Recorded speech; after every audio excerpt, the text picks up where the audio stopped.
Good evening, family. Thank you for joining us tonight. This is Pain to Power Leading with Love, and I am your host, Brown Girl Interrupting, also known as Maria. And tonight we are continuing our journey of understanding all the different ways that we can take our pain and turn it into power to heal ourselves and heal others. And I'm really excited. In a few moments, I'm going to be introducing my amazing guest, which we have a special treat from today. But before I do, what's up, Tennessee? Thanks for showing up. I see my Ranters fam in here, and I want to say that we are in association with the Ranters Union and Better Minds Interrupting as the production of this show. Thank you, Don Irish. Hello, and hope all is well to you too. And Namaste Redemption. Thank you for pulling up.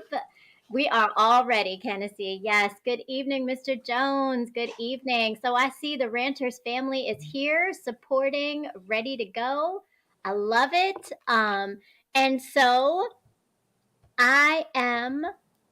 Before we start, I just want to kind of start with our journey of this pain to power. I have been reflecting on some things today, and particularly I came across this poem, and we have a poet with us today, so I want to share this with you.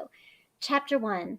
I walk down the street. There's a deep hole in the sidewalk. I fall in. I'm lost. I'm hopeless. It isn't my fault. It takes forever to find a way out. Chapter 2. I walk down the same street. There's a deep hole in the sidewalk. I pretend I don't see it. I fall in again. I can't believe I am in the same place, but it isn't my fault. It still takes a long time to get out. Chapter 3. I walk down the same street. There is a deep hole in the sidewalk. I see it there. I still fall in. It's a habit. But my eyes are open. I know where I am. It is my fault. I get out immediately. Chapter 4. I walk down the same street. There's a deep hole in the sidewalk. I walk around it. Chapter 5. I walk down another street. So that's it. For me, this is my reflection. My reflection is as we learn what our pain is and how to turn it into power, we gain the tools to know how to get out of those holes and eventually to move to just walking down the right streets that take us in a different direction. And yes, redemption, right? It's growth. It is growth, and that's our goal, and that's why you are here with me today on Pain to Power. And the treat that we have is that we have the amazing and brilliantly talented poet, writer, spoken word artist, and photographer, Charles Stokes. Hello, thank you for having me.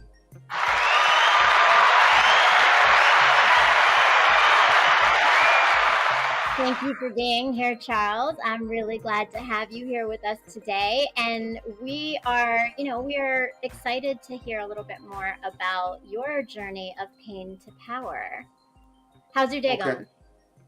My day, it's Sunday. It's usually a very relaxed day for me. Lots of catch up on sleep, no work. And so I really spent the day getting ready for this interview.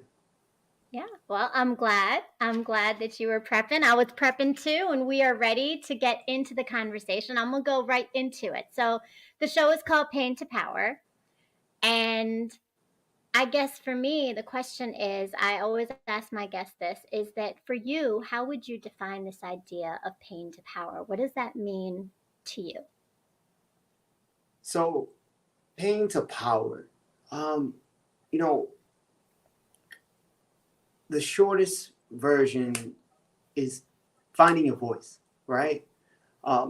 We all go through different events in our lives, and how we come out of that is the power that we find. We transform. Somewhat like when a caterpillar changes into the butterfly, that process. Example, I started writing poetry due to a depressive episode. And during that in therapy, I found poetry. And I found a way not only to help myself, but to point others in that same direction.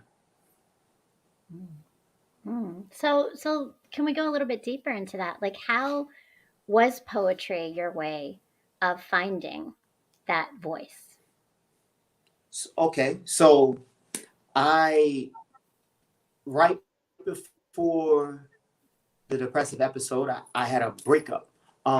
Wasn't the sole reason for the episode, but it was a factor. And poetry allowed me to express my feelings on that particular event. Uh, I can't tell you that I specifically look for closure with that individual, but I was able to find it once I started writing. And once became able to articulate how I was feeling to myself, that's when I felt empowered, or I started to find some normalcy. Hmm. Hmm. Thank you. And that's, I mean, but that's powerful because it sounds like the poetry itself became then your voice, and that's how you articulated that pain. And so with that, I know that you've published a few books. One in particular is your Love, Pain, and Poetry, and you talk about the idea of acceptance of depression. You talked about depression. And for you, that's a big piece of it, seems like what this journey has been for you. There you go. See, I got it too. I got them too. I got them all still and earmarked with the ones that I love. Yes.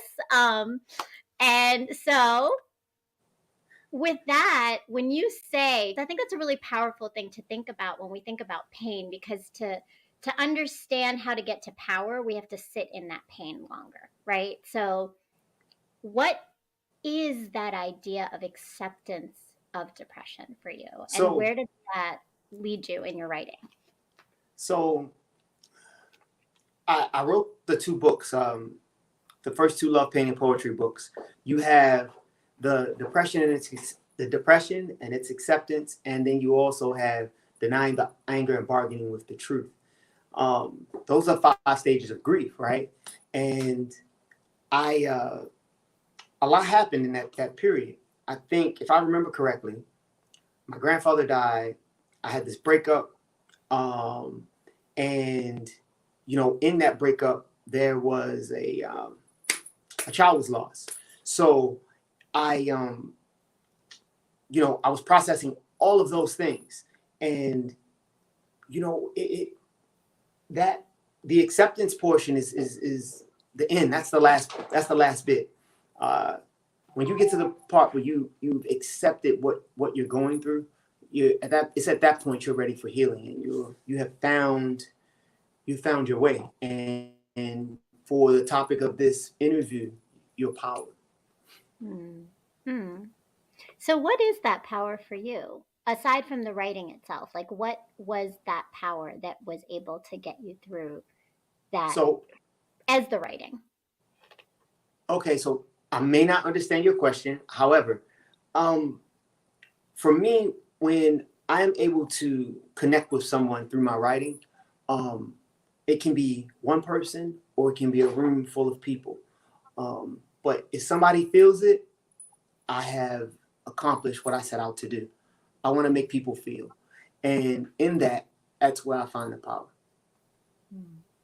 And I can attest that you make people feel because I was drawn, right? Like I saw you in one show and followed you to another because the power of your voice, and I want to get to this because I think it's one thing to write poetry, it's a whole nother thing to perform poetry, and Right, kind I of agree. what that transition has been for you, and what spoken word did that might have extended that this journey for you of healing.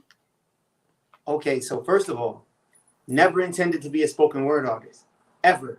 That was never the case. But when after I started writing and I needed somewhere to go express myself, the spoken word scene was where I went. It was the only place to go. What I truly set out to do was to write short poems to have big impact. And it's in the book. The spoken word poems that are in the book, I just put them there because I wrote them, and I was inexperienced at the time.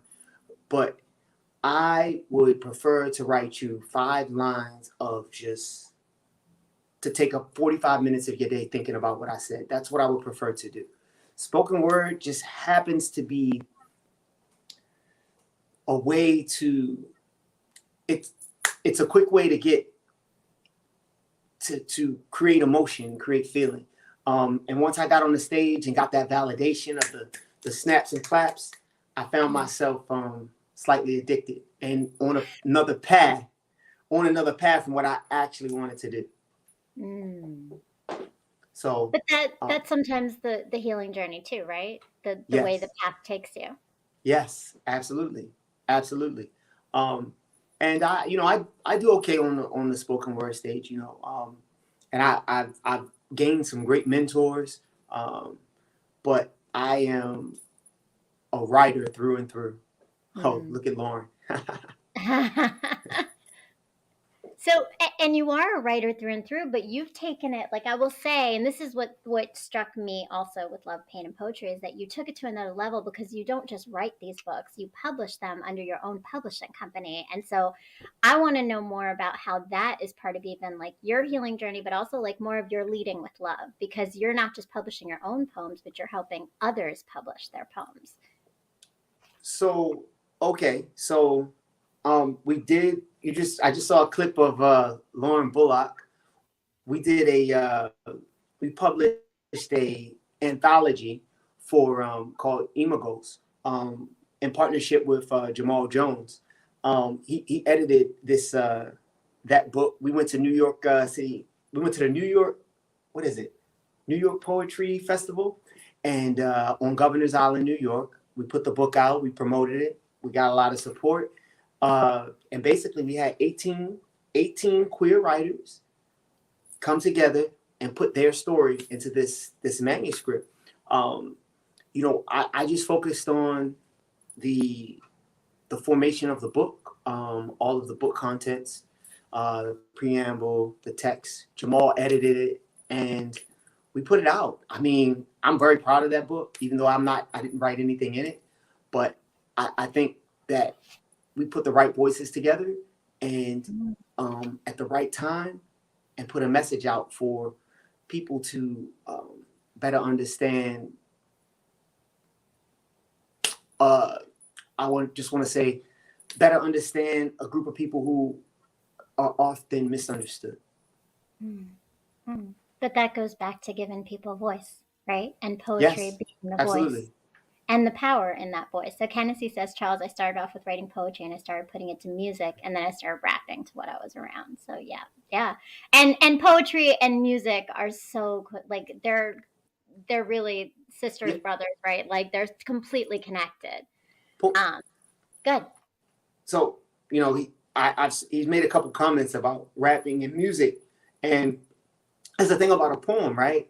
Poems, there's a song to a poem, and so a lot of people don't realize that the relation between rap music and poetry, and when you get into spoken word, as we were talking about earlier, spoken word it's almost another form of just rap music, especially when you start talking about battle rap. The way you put that together is the same. So, but yes, just wanted to acknowledge Kennedy down there.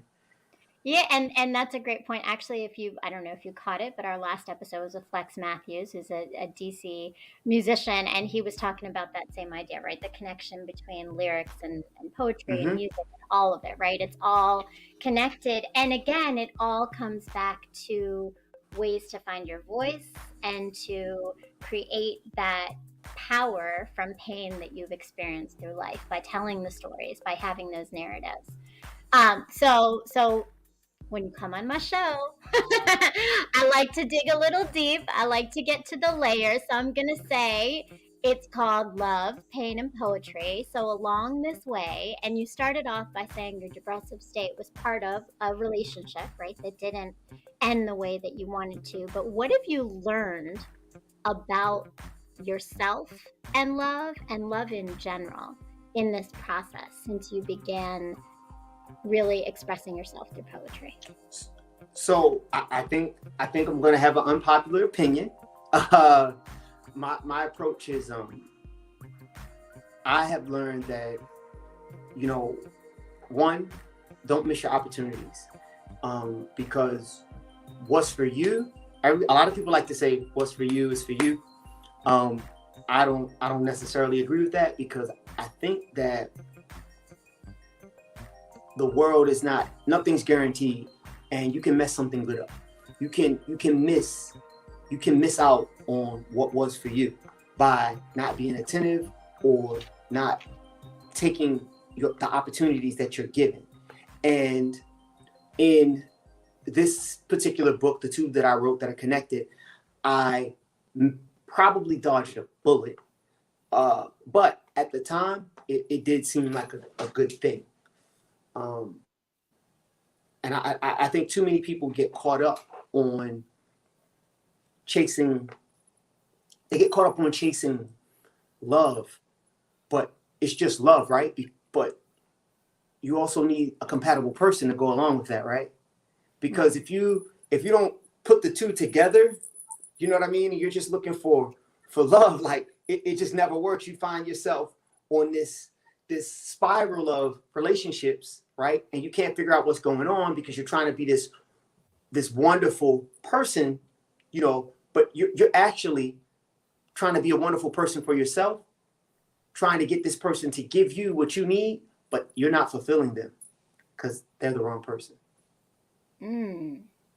Well, and I would think also when you fill someone else's cup instead of allowing them to fill yours, that's also, it's depleting you, right? Because you're putting too Yes. much into Yes. that person and not taking care of you. And I see Don Irish in the chat saying, "Let us hear a small snippet." Just we are going to. He's got a special treat for us of a performance. So Don, that is coming. That is definitely coming. Um, but I think so. So that unpopular opinion, I don't know. I mean, I think love is complicated, right? Just like pain is complicated, love is complicated, healing is complicated. It's all so many layers. And that's the whole idea of this, is that we're uncovering all the different ways that everybody sees it and how they take that and heal others, right? And Right. heal people around them. So I think with that, like you mentioned, that you write for other people to experience what you're writing, right? What is it that you want people to walk away in that experience and to feel from your words? So I want to connect. When you pick up one of my books, if you can't reach everybody with every poem, but if I can get 15 poems that you hold close, and you feel them, and they touch you, and you understand, and it makes you want to connect with me, it impacts how you approach your next relationship or situation, I've done my job. I it, that's all I can ask. Um, because and then sometimes I am actually writing about or to someone, and uh, just to reach out and touch them, that's awesome. And to know that they've been reached, that acknowledgement or validation, I like that. That's powerful, but I think also like that idea that a poem hits you and you carry it, that carry that feeling, carry that lesson, that resonation with you, right? I think that as a writer, and I'm not a poet, as you know, but I do dabble a little bit in writing, and we're actually going to see a little bit about that in just a few moments. But before we hear your performance, but I think that power of that idea that you put something out there and it's how someone else takes it in, right? They create the meaning of your writing regardless of what you may have had it to be. And I think that you're saying that, right, like they're going to take away their message. So Candace says you have to heal first in order for others to understand you, so you can get your message out. And what you're doing now, Charles, is healthy for how you want people to understand you. Salute Candace. And yes, definitely. um so before we go on to hearing Charles spit some bars for us and tell us a little bit and share a little bit of his talents. We have a quick commercial. As I said, I am a writer, and you're going to hear a little bit about my writing too. Hi, my name is Maria, but you are soon going to know me as Brown Girl Interrupting. And what I mean by that is that very soon, hopefully, you're going to be following my blog. I am a writer, And I started writing because I was married, I had children, and then my life changed when I separated. And I did a lot of learning and reflecting and growing in that process of change, because change always leads us to that. And I've decided to share that with the rest of the world, because sometimes hearing that someone else is going through the same thing as you, or understanding and putting words to the feelings and experiences we're having, helps us to heal from them, or grow from them, or learn from them. And so that's what my blog is. It's writing about life, healing, relationships, parenting, dating, marriage, pain, love, mistakes, growth, and coming out whole still in all of it as a human, flawed, but always open to new things. So that's my life, that's my journey, and it's written in this blog. But my hope is that you are going to go to www.browngirlinterrupting.com and join and subscribe to the blog and read all about my story to help you maybe gain some perspective on yours. All right, so thank you. Yes, and if you haven't done it yet, please go subscribe to www.browngirlinterrupting.com. Check out my blog posts. I have been writing about my own journey. And so Charles, everybody is waiting for a little bit of performance. Before you share, are you going to give us a little background on this poem? I'm sorry? Can you give us a little background on this poem? Is this a new from a new book or an older book of yours? You want something from the new book? Or you want me to perform something? You know what? I'm going to let it be on you. We could start with the performance because, we can always hear something later from the new book. Oh, so now you want more than one? The new book in a moment. So I'm hearing you want more than one. That's what I'm hearing. This is the benefit of having a friend on the show. So, yes.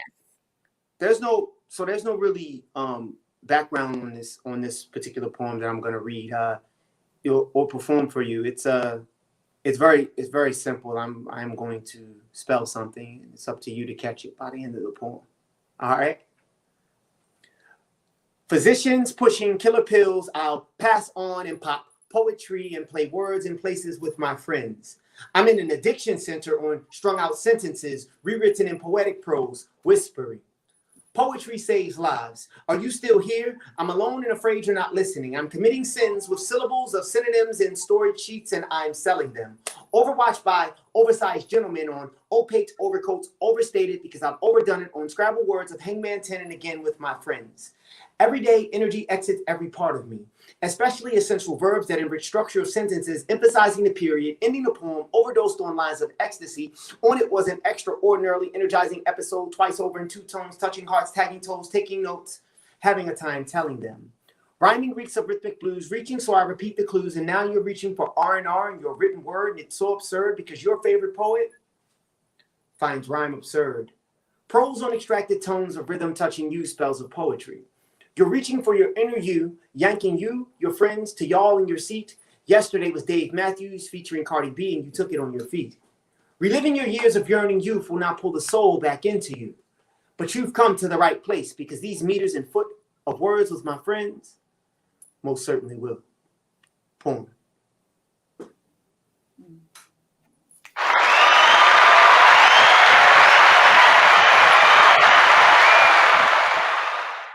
right, thank you. So for you in this process, fire, but I have no idea what it's spelled out. I would say, Ja, yeah, I agree. I'm not sure either. Are you going to give us some background? I spell poetry. Ah, okay. And Kennedy says, Physicians good. pushing, You got oversized some, gentlemen.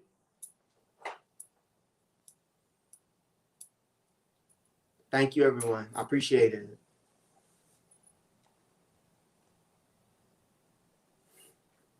There you go. You got a lot of enthusiasm and definitely people cheering you on here in the audience. Thank I see you. that. I like it. Yeah, yeah. Well, that's a good thing, right? So as you're thinking about like, I think for me, what I want to know is more about you, right? Your story and poetry is obviously one of the things that has taken you to this idea of healing. But when you come to those moments of like needing to heal, what are some other things in addition to the writing that have helped you move through from that pain to power? So so I will tell you this. So I would say it may be solely the writing, to be honest with you. And here's why. In order to be to improve your poetry, you have to work on other skills, other your grammar. You have to free write, and the free write isn't always poetry, right? Because in the free write, you gather concepts that you can then turn around, mix and match, and play using rhyme and poetic devices to create what you're trying to express. Uh, I do do photography, and in that photography, I think that I communicate some. I think my photography somewhat connects to my poetry. It's something I'm just starting to notice, but um, photography is definitely another outlet of mine. So wait, can you say more about that? How does your poetry and your photography connect to each So other for you? so I originally started taking pictures of landscapes such as New York City and uh, the beach, and the idea was to take it into to enhance Love Paint and Poetry website, because what I always ask people to do is every day do some mental hygiene and take 15 minutes of your day and just write, free write. Um, and by taking pictures, I didn't have to pay what's Getty or whoever. They charge you $60 for a couple photos. You know what I mean? So I was like, you know what? I can take pictures in New York City too. And so but then I started taking pictures of people, and there's a particular photo that I took, and after that photo, I never wanted to photograph landscapes again. When I showed a photography mentor, and he said, "You captured her essence," and I actually felt that in the camera when I took the shot. I knew it was money, and I have been taking pictures ever since. Mm. So there's the essence of your poetry and there's the essence of your photography. I guess if you could make that connection, we have to flush that out, clean that up a bit. But yes. All right. Nice, nice. And so Soul Good Kitchen says thanks Ah, for uh, sharing. Thanks for coming up and pulling up Brandy. All right, nice. yes. Can you scroll down? I'll show you the pic I'm talking about. It should be on here somewhere. It's down, down, down. It's one of the first ones. Let me see. In fact, it's the blue background. It's right outside of Uncle Ben's Chili Bowl. Let me see. Now it's all. It should be. Let's see. Keep going. Keep going. I hope I didn't take it down. Nah, there's no way. But those are some Oh, fire pictures we're right looking there. The for. You second don't one. see them. It's the second one from the bottom. Mm. Yep. Yeah. Yeah. I see it. Definitely. Yep. Yep. Yep. And that Well, that that was the one. mhm. But there's quite a few ones in there I just saw. Like those are Oh yeah. powerful, Yeah. Yeah. Yeah. powerful images, and you got a lot of range of what you're capturing in all of the subjects that you've got. Nice. Nice. So See, you you did your mentioned research. I wasn't ready. it's all right. That's what we do. My producer is amazing. Jazz always got he is ready. He is ready with the All images, right. videos, and he's gonna pull it all out for us. Don Irish says, Charles, you're amazing, and I appreciate you sharing your gift of poetry with us this Thank evening. you, Dawn. That means so much. I appreciate it. Thank you, John, for sharing and for being here and joining us tonight. And yes, he is amazing, and he's got some mad talents when it comes to poetry. So you mentioned being in New York taking pictures. You have a new book that you published. I have a work in progress. I have a work Okay, in okay, progress. work in progress, work in progress. But tell me a little bit because it's quite an interesting story, and I think it's gonna definitely be something our audience is gonna want to know. Your work in progress. She was from New York. Has, has an interesting backstory. I would love to hear a little bit more about it and a little bit more about this project. All right. So this book, I never intended to write this book. Um, I thought about it. I pondered. It crossed my mind. But once I wrote the first two, I didn't think I would ever touch this particular topic. So after writing The Depression and Its Acceptance and Denying the Anger and Bargaining with the Truth, I ran out of story. And so I started to publish books, as you know, as we talked about earlier, for other people. And one day, it was my birthday. I think it was 2018. And I was talking to my sister-in-law, and she was telling me something. And basically, I guess my ex was still talking about the breakup to everybody but me. So I was like, I got a little upset. And then when I thought about it, I said, why am I mad? I've moved on, I'm dating. So I started writing this poem.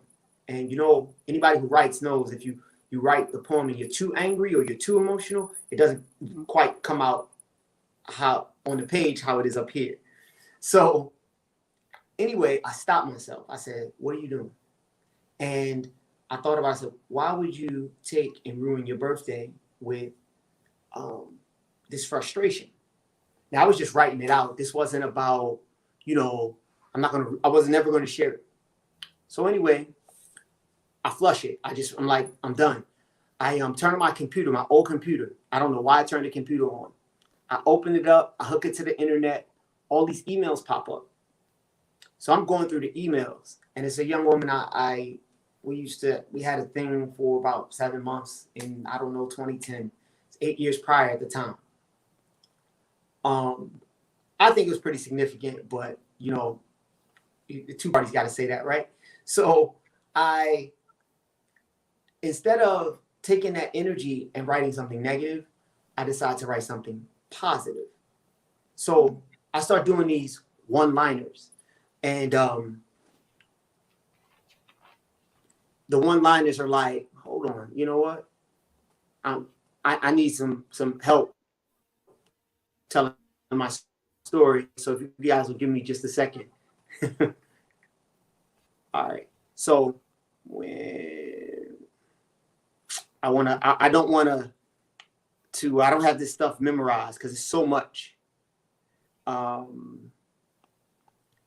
I would just write these one-liners, and they would go something like this. She was a week of dreams. My dreams still to be weak. She drifts through the skies on days my sun rises at 7:45. Every one-liner was finished off with she was from New York. So it was like 38 of these one-liners. And I was just going to make this, I was just going to make it a what do you call it? A chat book. Or make some type of cool little thing that you could just flip like while you're on the train. So I showed Jamal the 38 one-liners, and Jamal always wants me to expand. He wants more, right? One-liner's not going to work for him, right? And so I take his advice, and the 38 turned into 40, 50, 60, until we got to about 225. So I read it, wasn't quite right, sent it to Jamal. He went through it, lined out some stuff. This is too cliche. This isn't going to work. Trash. No. Refined the book. I've been writing this book since 2018, I think. And as I wrote the book, I realized I was like, wow, this she's pretty special. She's amazing. Um, and my take on it is, as we spoke earlier in the show, sometimes you miss that opportunity.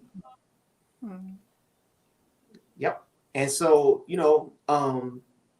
amazingly though, in 2019, we still communicate. We're good. She may be listening. She may not. Who knows?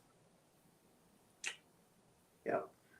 Well, well, she's got a whole book about her, so She let's got a hope whole she's book. listening.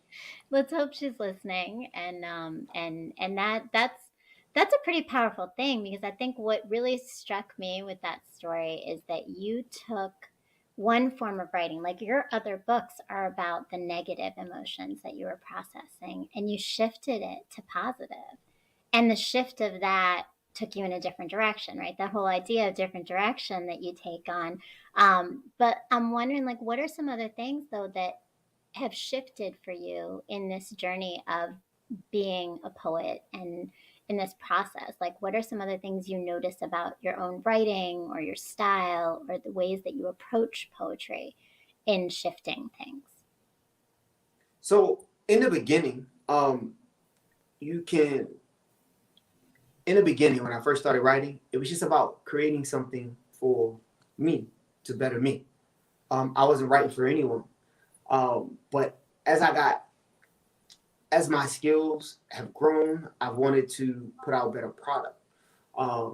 So something just because it sounds good won't necessarily make the book.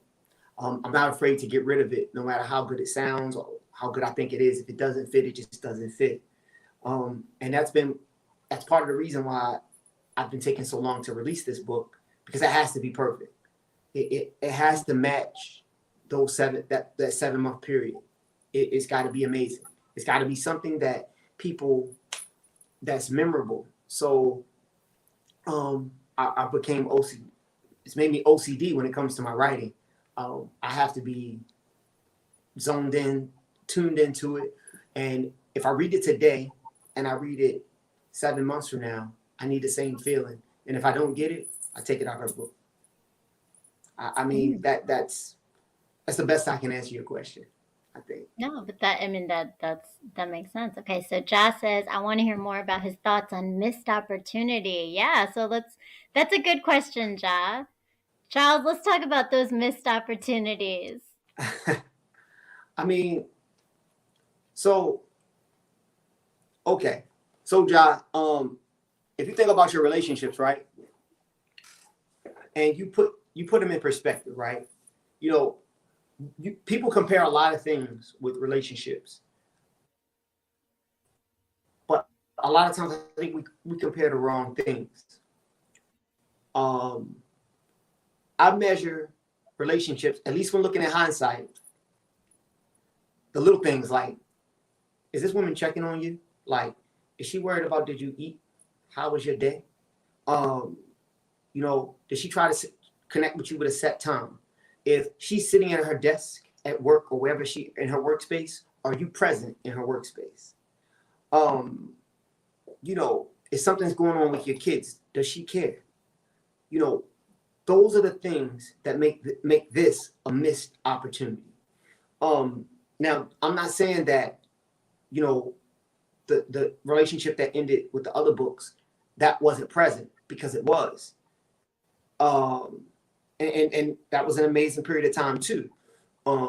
But this one was unique and that it's consistent and it remains consistent even though we don't have the same kind of conversations.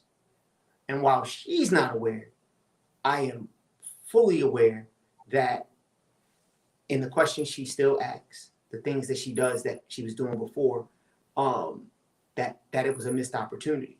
So I, it sting a little bit, but we're all grown folks. We all get our the time to take our shot, and sometimes we miss.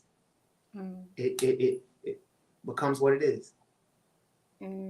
yeah. So and sometimes a missed opportunity is missing something because you're focusing on other things? Like, do you think there were other barriers to your missed opportunities, like things that you didn't realize until after the fact? You're gonna have to break that one down. That's a little vague. Nice try though. No, so but I think so this is the thing. When we miss an opportunity, it's the idea that it was there, but we missed it. So what are the things that get in the way that led you possibly to missing something that was in front of you at the time? Oh, it was definitely distance. So I was living in Honolulu at the time. She was living in New York. I mean, that's tough. That's impossible. Phone calls were daily, text messages, emails, whenever. And this ain't, she ain't average. This is not something that you can afford to mess up. You're gonna get one shot. And if you mess that up, then man, good luck getting back in. And I know if any of your fellas in the audience, they know what I'm talking about. Sometimes it's tough. It's tough. Relationships, dating, it's not easy. No, it's not. No, it's not at all. But I think so you're willing to be vulnerable, and I appreciate that, and share a little bit more about this, right? Because it's not easy, and it's not easy to say it's not easy sometimes, right? It's not easy to admit that we missed something or that we didn't do what we could have done in a situation, right? But so within that, how does vulnerability play a role in the way that you have expressed yourself in your writing? I'm not afraid to be vulnerable at all. Vulnerability, that's in writing, that's easy. That's why people are writing, because you never have to show it. You understand?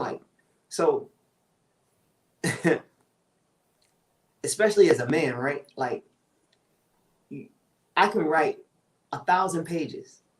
I can be as vulnerable as I want in those pages, and nobody's ever going to see it. But if it's really good and people are going to go, wow, then is it really vulnerability, or are you claiming your power? Oh, I like how you shifted that one. Okay. Mm-hmm. That was well done. Well done. You kind of just made me think, shift my mindset and my paradigm of this idea is that you're writing it, so it's not really showing it, right? But it takes a piece of vulnerability to even write it and put it out there in the world, right? Because you're writing it and you're still attaching your name to it, right? So even though you're not showing it physically, as a man, you are expressing ideas and feelings that require you to dig in deep. And I think that that's not something that everyone is capable of or even ready to do, right? Do you have tips for others, in terms of just, because we got a lot of guys, actually, we got a good transition right here. In fact, you've got a commercial too that we want to share of some. I got a commercial. You got a commercial. My producer is brilliant, man. He is all over it. Jad's gonna hook us up with something. So, I got a commercial. Something to tell us a little bit more about you and your projects.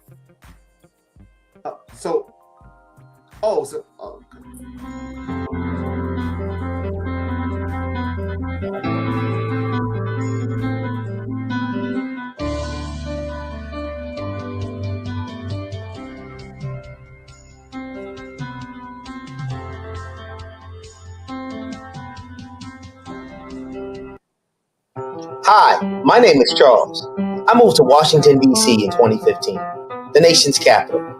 You know the place where all those important men wrote this really important document? Where I met this girl, a very beautiful girl. Beautiful like this one, but real, with real skin and real hair. And I actually think we fell in love. Well, at least I did. And it was pretty serious for me. And then I made her cry. And that was not good for me. she returned the favor, making me depressed, and I kind of looked like that on the inside, but I actually walked around like this. That's me. No, not really me, but that's how I look most of the time. So to deal with that, I went to therapy, group therapy. Not quite like this, or quite like that. More like this is the therapy I attended. With lots of people who were walking around with smiles on their faces and not so happy. At the end of that therapy, I decided I'd write a book, and I did. I didn't quite use a pen. Oh, there's another pen. Nope, didn't use that either. But that phone right there, I did use a phone. And I produced this short book of poetry, my first collection. But time went on and, things grew stale, and I decided I wanted to do another. So I wrote a second book, The Depression and Its Acceptance. I decided that I would beat depression. I'm sorry, but the depression cannot have this life. I wrote as it chased me across the page. Enraged, I engaged in a fight for my life. It tried to kill me. I decided to kill it. The Depression and Its Acceptance. Valentine's Day. Pre-order now on Amazon.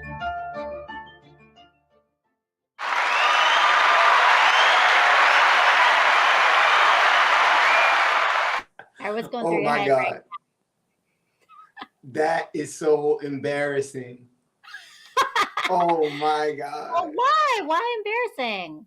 Just so anytime you look at your old work, right, you never know how you're gonna feel about it when you see it. But that was like the first commercial I ever made to sell a book, because you need a book trailer for your book, and bringing a book to market is actually expensive, and a lot of people don't really realize that. You can't get it done for $1,000. I mean, you could get it done for $1,000, but you aren't going to sell any books. But that video and I think another one, I think I ended up selling out Busboys and Poets on Valentine's Day in Hyattsville, which was over 120 people. Damn, So that's pretty good. it was a good start to my opening night. So That commercial did some it got some traction. That's a good thing, it right? did. It did. And it was I enjoyed it. It was creative, and I've known you for a minute, but I had never seen that commercial before. We did a little research and we found it, so it was pretty good. And you can come to us for your next commercial. That is true, Ja. And at Ranters Union, we got some dope producers who create some great commercials. And Soul Good Kitchen says, I enjoy that commercial. Well done. You got to start where you at. That's the Ja's truth. right. But that's it, right? I think it's a beautiful, even though a little bit painful, because I saw the look on your face, right? It's a painful thing to see where you've been to get to where you are, but it's also a beautiful thing, right? Because to see where you've been to get to where you are is so different than where you were when you started this whole process, right? Like when you began, even just, I mean, did you ever find yourself to be a poet before that experience of the depression? And I mean, I don't know if you want to talk a little bit more just about the actual, what it was that you experienced with poetry that led you into writing it as, your outlet. So I did find poetry before this depressive episode, but I wouldn't really call it poetry. So I used to make attempts with the young lady that's the subject of my work in progress. I used to make attempts to write her nice things every single day. And it one day she sent me a picture, and she had cut out the sentences and had them planted on her desk. I was in shock, Here it is, this gorgeous girl has a piece of me on her desk that she sees every day. Now I tried to be cool, but on the inside I was like, yes. And I know all the gentlemen listening, they get it. When it's when we get that little confirmation, it's like, yeah, celebratory. But yeah, no, I don't. I definitely made some attempts before, but I would never call it poetry. Um, and I would say that I always had a way with words, though. Mm. Yeah. Mhm. There was a second question, but I forgot what it was. So can you ask it again? So, Better Minds Interrupting Podcast is here. We all have to learn somewhere. Yes, for sure. So, well, the second question was more about, and I mean, so your background is that you are, well, not background, but you are, you're active duty Army, and you were part of a poetry program that I know we've talked about. So, I don't know if you wanted to share a little bit more about that program itself and just the inspiration of the way that it impacted you and that experience of what you took away Oh, from that. poetry program. Oh, you talking about the Girl Scouts thing? What you talking No, about? well, I was referring to God, what is it? At Walter Reed. Oh, oh. Um, so it wasn't necessarily a poetry program. So basically, while in therapy, they a part of it is I didn't even know this, but this lady was hypnotizing us. Um, and I say this lady being funny because it's your cousin, right? So uh, and she she would do this little thing, and I don't know, her voice is like one of those $1 million voices. So you just fall into her voice, and she tells you to write, and you write, and you write. I remember the first thing I wrote. It was so corny. Oh my god, I don't even know where I went, but I had to be hypnotized because it was like the corniest thing. I don't know. I was talking about Batman and Robin, and I was gone. I was like in left field, but the mechanics of it is what made me take another shot and another shot because the mechanics work, right? You can write a poem Mhm. about anything, right? So, but yeah, that's how pretty much that was the trigger. That was the when my flame got lit. Hmm. Hmm. The mechanics of poetry is complicated, though. So, I mean, so it is your way of taking pain and turning it into power. Like when you talk about it, or like as you're looking, we got an audience in here, and I know some of this audience is writers. They're people who are expressing and learning about writing or getting into writing. Do you have any advice for them of how to start approaching if they wanted to think about like taking their ideas and putting it into poetry? Where would they start? Like, what are some of the thoughts you have or advice you have of just to help others kind of explore that arena for themselves? So I would just write in my natural voice. However it comes into your head, put it on paper like that. Go back, learn the devices and different styles of poems, and then try to apply that free write or try to apply those tools to that free write. It takes time. You're not going to learn the devices overnight. In the poem I read for you guys earlier, there's a lot of alliteration, and so you want to you don't necessarily have to use that particular tool, but rhyme, rhythm, alliteration, repetition. You can add all of those things after you just write out what you think you want to say. Um, Metaphors, just a whole host of tools. There are 60 or 70 tools. There's too many to go through. But if you just Google poetic devices, they'll pop up. And you just go ahead and you start playing and finding the definitions and learning how to use those devices. It'll enhance your poetry. And use the stuff that you haven't heard of before. Use the stuff you haven't heard of before. I'm just going to say this for all of the scholars, poetic scholars out there. Try to write in forms. I don't necessarily like to do that, but if I don't say it, then I just feel like I got to say it. But try to write in form. Just make the attempt. Yeah. Mm.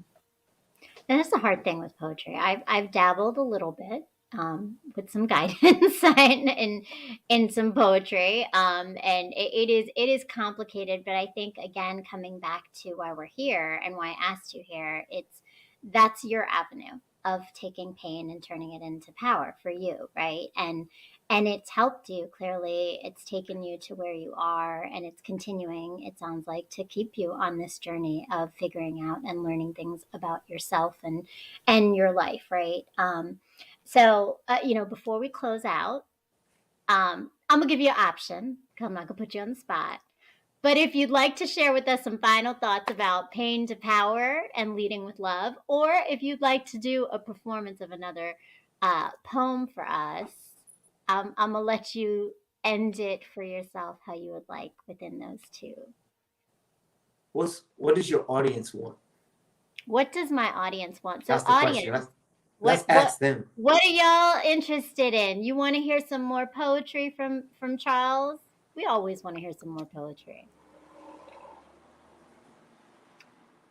Are they there? No? They're coming. All once? They're coming. They're here. They're Okay, coming. all right. Poem. Okay, we got poem. I think there's more. See, Ja's got a poem. Well, yeah. So you got folks who want some more poetry. Oh wow. I have to find something. I'm not even gonna lie. I gotta find something because I'm always prepared to read my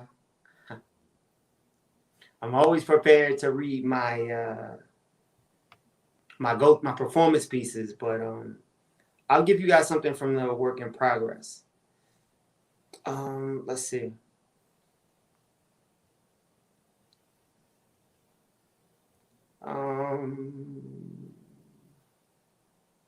I wasn't ready for that.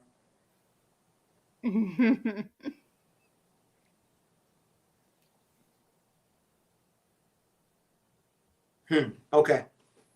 I'm gonna read from my phone, so stay with me, all right? You know, they say you experience a woman midday, horns directing traffic, perfume levitating down a busy street long after she dissipates. Newsstands trim blocks like Christmas days. Homes jingle. Middle-aged taxi drivers bumping pop. The curling of squealing brakes.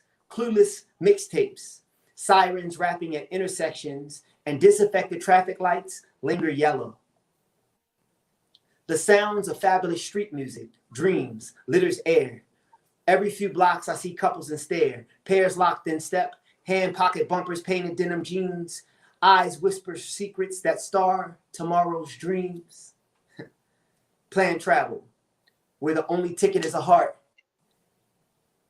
Dates of flights for days, that serenade springing life in waves. The diamonds are forever and rocks won't fade away. Rocks you try to cuff, rocks you play with J's. Vacations that aren't always getaways unless they're you. Poem.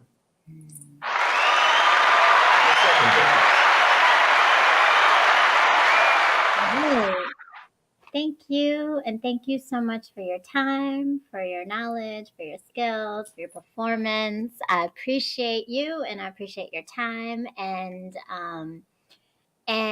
wavy, yes.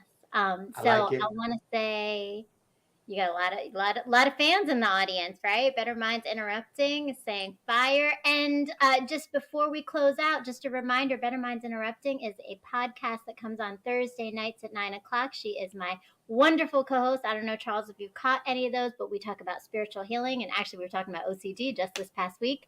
And you definitely need to check us out. Lovely T and me, we co-host Better Minds Interrupting on 9:00 on Thursday nights. And so with the closing tonight, thank you so much to everyone who pulled up, who watched, and who is going to be watching us after the fact. Definitely go and follow Charles on all of his websites and follow him on Instagram through Charles Stokes Photography. All the handles and all the information is in the description below. Make sure you subscribe to my YouTube channel as well as to my blog. And remember, pain is going to come and we're going to experience it, but it is about those tools to keep figuring out how we move through and we grow, right? So we're not going to stay and keep falling into those ditches. We're going to walk around them, and eventually we're going to find a new path. And that is the goal. Please join us again next week for Pain to Power Leading with Love, where we have another poet, one that you know, Whiskey in the City, is going to be joining us.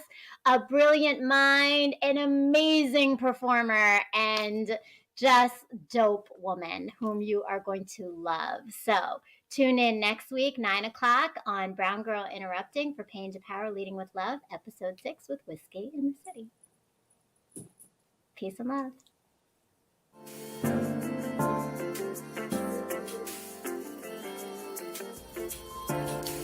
My world has slowly crumbled around me countless times, and every time I rebuild with the pieces I've been given to birth something so transformational and beautiful that no one else knew might exist before it was shown to them. These moments tend to coincide within my romantic path. The universe has been telling me to focus on the revolution and not romance. It has over time given me the tools, resilience, and light to turn my pain into power. And only now do I see that the key to this always resided in the love and knowing I had in myself, not from the external sources of family or men. The message I have been avoiding might be that my time in this world I had existed in was not to receive love, but to put it out there for others to see, feel, and heal through. Revolution before romance moves pain into power.